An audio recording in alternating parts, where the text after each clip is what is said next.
mke wangu. Umetoka? Bwana. Nimeitikia malalamiko yako. Unalalamika sana kuhusu mfanyakazi wa ndani. Huyu hapa nimekuletea. Ana heshima kabisa, atatusaidia kazi za ndani. Atakuingiza mkenge hapo. Safi kabisa. Amenyooka.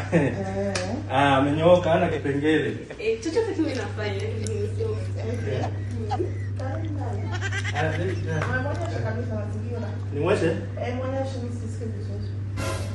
A few moments later.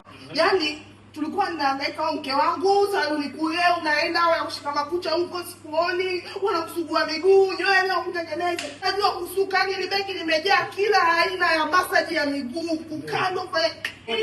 Ngoja kwanza. Wao kijana ni wa kusafisha kucha, kufanyia massage ya miguu.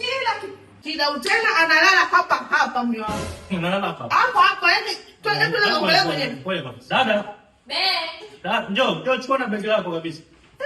Kwa shida gani mimi? Ngoja bwana. Naona unavuta mipaka sasa. Kila mtu aende kwao. Toka bwana.